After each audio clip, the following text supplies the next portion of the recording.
Inabutan kami ng ulan mga tol. Nandito na kami sa kalsada. Isa lang makakalabas na kami. Malapit na kami sa bayan. Pero problema ay umuulan. Mabango mo na itong ano ko. Ano mo na, ilagay mo sa ulo mo. Para hindi ka mabasa.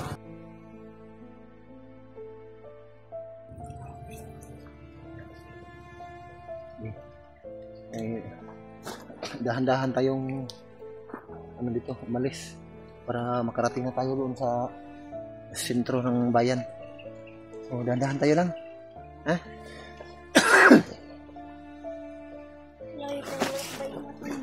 Medyo malayo yung lalakbayin natin. So ayan mga tol. Nasa baryo na kami. Papalabas na kami ng bayan. Wala pang dumadaan na sasakyan. May ano na dito. May wire na, kuryente. Pero wala pang bahay dito mga tol. No.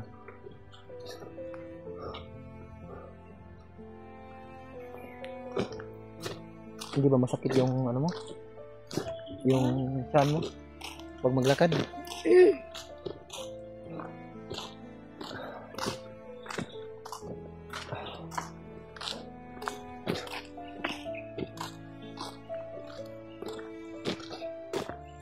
Buti na lang mga tol ay may extra damit akong dala.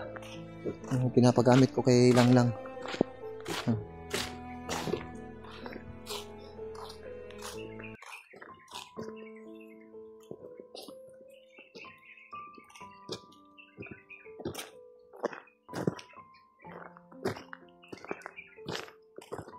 Grabe. Ilang kilometro na yung nilakad namin mga tol.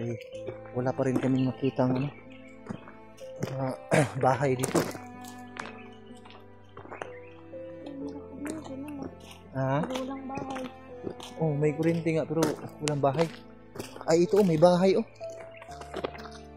Bahay ko ng tao. Ano ito? Kubo, kubo ito. Kubo ito.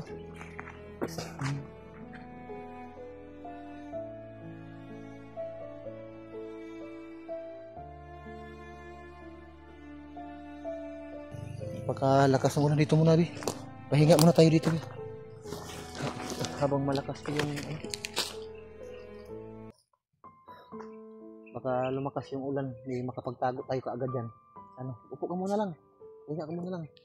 Okay, iinom muna ako ng tubig. May tubig ka pa? Ito, ang tigas ng lupa dito.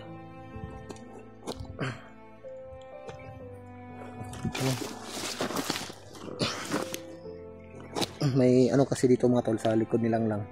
May kubo na maliit. Kaso lumakas yung ulan, makapagtago kami kaagad dito.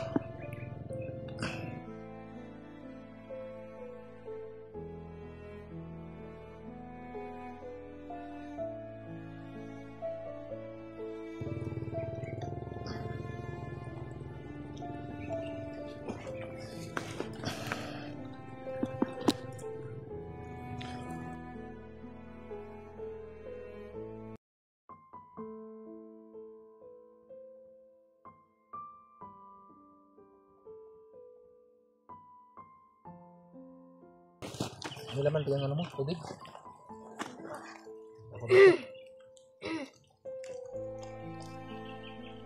Mamaya na tayo aalis kapag titigil yung ulan, ha? Makiramdam muna tayo baka lumakas ito. Wala tayong ibang mapagsilungan. May kubo dito na maliit. Dito tayo magtatago muna kung lalakas yung ulan.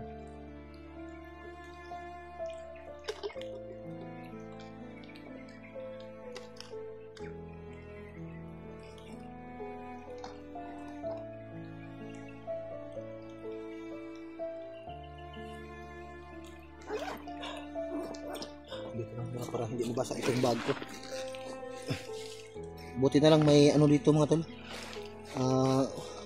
puno ng kahoy kapag pasilong kami dito. Naghahanap kami ng masisilungan namin. Sige nga, kung muna dito lang, dyan ka lang. Para hindi ka mabasa. May ano man dito, punong kahoy. Hindi na tago dito. Lalo yung lalakas ng ulan.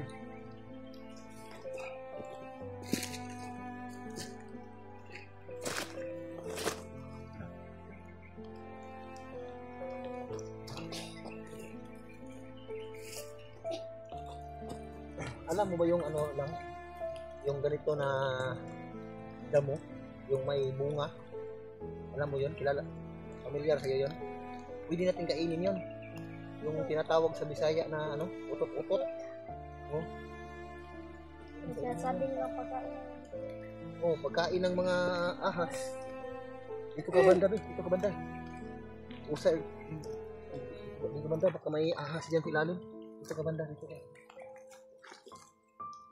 Makahanap kayo ng ano dito, makakain. Oh.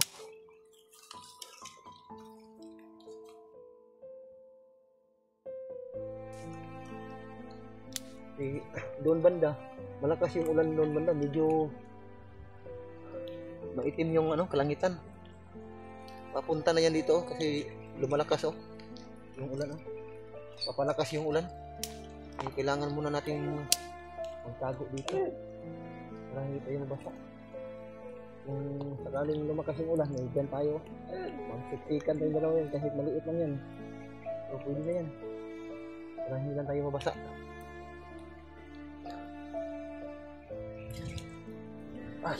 Grabe, nangangalay talaga yung ano ko mga tol, yung mga paa ko sa kakalakad. Abutan talaga tayo ng gabi nito. Medyo ano na, hapon na. Malapit ng dilim. Mga ilang kilometro na lang siguro yan. Pero aabutan talaga tayo ng gabi. Doon banda mga tol, bayan na yun, doon banda. Minsan may maririnig na kaming mga sasakyan doon. So, malapit-lapit na kami.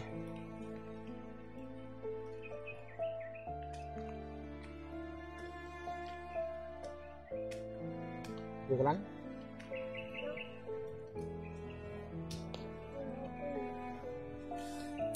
Ay.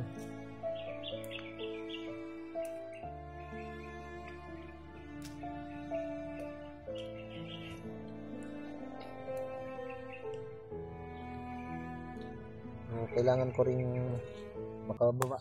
Excited na rin ako makababa mga tol dahil ilang ano na rin hindi ko nakapiling yung mga anak ko, lalong lalo na ito silang lang. Sigurado matutuwa talaga yung partner niya kapag makita niya. Namiss mo na yung ano mo lang, yung partner mo. Akala ko nung una, nung nakaraang gabi, nakita ko yung kubo kung saan kanilagay ng mga bandido. Akala ko kasi ano, matanda na na babae. Nung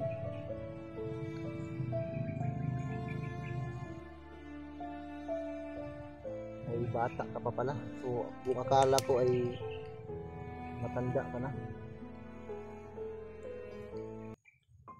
Hindi kasi maklaro kasi malayo kasi. Tapos gabi na. Inaanto ka? Ano rin, gagawin mo din sa mga kakainin mo ba yan? Ginawa niyang imagine siguro niya na ano ito. Pansit. Pansit daw. Kawawa naman ito silang lang. Na nag-i-imagine na lang siya ng pansit mga tol. Pero mga ugat ng punong kahoy. Damo siguro dito. No? Ugat ng damo. Imagine lang tayo ng pagkain. Nag-imagine ka na lang ng pagkain. So, kawawa talaga itong batang ito mga tol.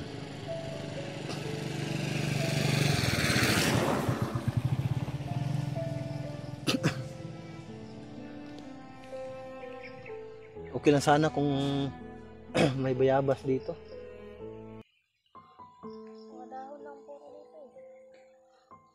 So, buti na lang ay kasya mo yung ano ko ba? Yung pajama ko. Oh, ano kasi yung pajama ko, may ano, liston sa ano niya.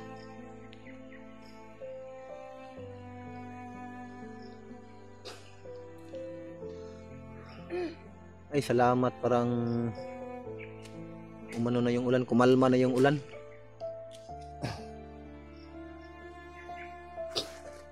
Pahinga ka muna lang ha. Maya-maya aalis na tayo ha. O mga kahit ilang minuto lang makapagpahinga ka dyan para makapag-relax ka.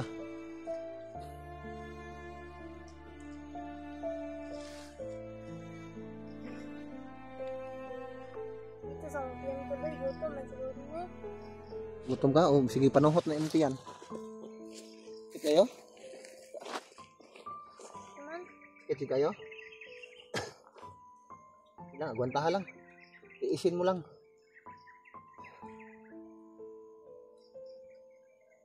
Pero ano yung pakiramdam mo? Nahihilo ka ba? nangangila. Nahihilo ka. Gutom siguro yan. Yan, di bali na. Importante, makalabas tayo dito. Ito, nandito naman tayo sa daanan. Parang baryo ito mga tol. Pagka sakaling may dumaan na sasakyan, makasakay kami. Sana ay may maawa sa amin para makasakay kami. Kahit makahits kami. Kahit makahits man lang.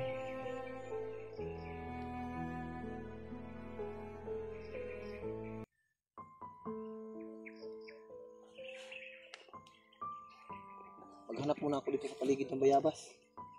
Kasi ako, nahihilo na rin ako.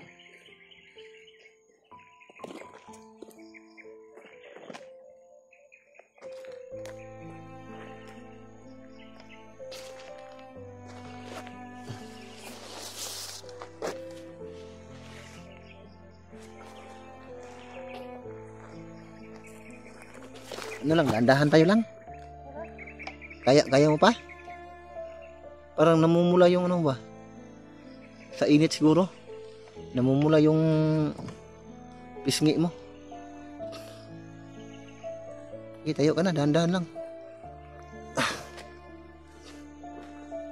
Tara. Oh, may ano na dito lang oh, poste. Grabe, pati ako kapag galing ako sa pag-upo, kapag tumatay ako, nahihilo talaga ako. Parang dumidilim yung paningin ko. Gutom na yan. Okay sana kung makakita tayo dito ng ano?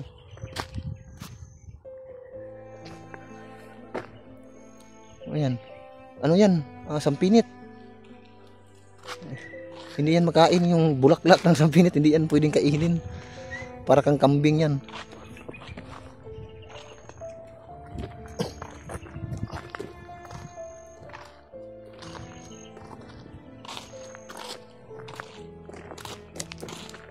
Grabe, wala talagang bayabas dito, no?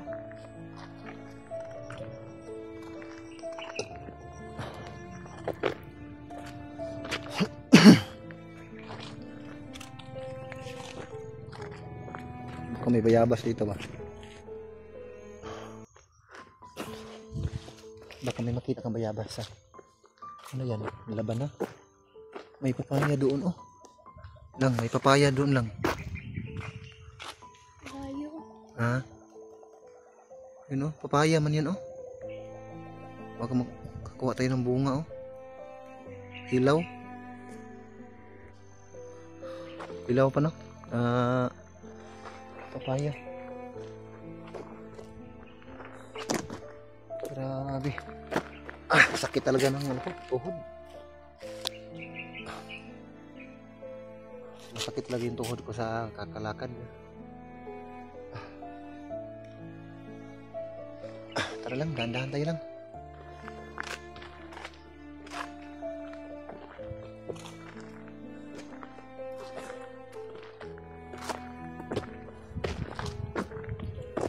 Dito ka banda, baka may mga dumaan na motorsiklo na ano ba, mga bandido. Dito ka banda sa may kanan ko.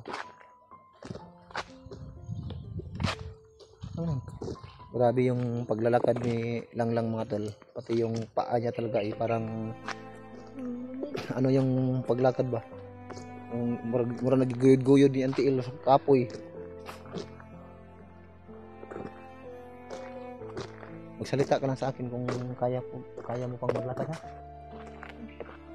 Uy, may bayabas lang oh. Pero may mga damo nga lang. Yan oh, bayabas man yan oh. O nasa ilalim ng ano, damo. O sa sukal. Umuha tayo. Dito oh, pasukin na dito sa ilalim oh. Para makakuha tayo ng bunga. May bunga siguro yan ba sa ilalim. Lang, lapitan ko ha.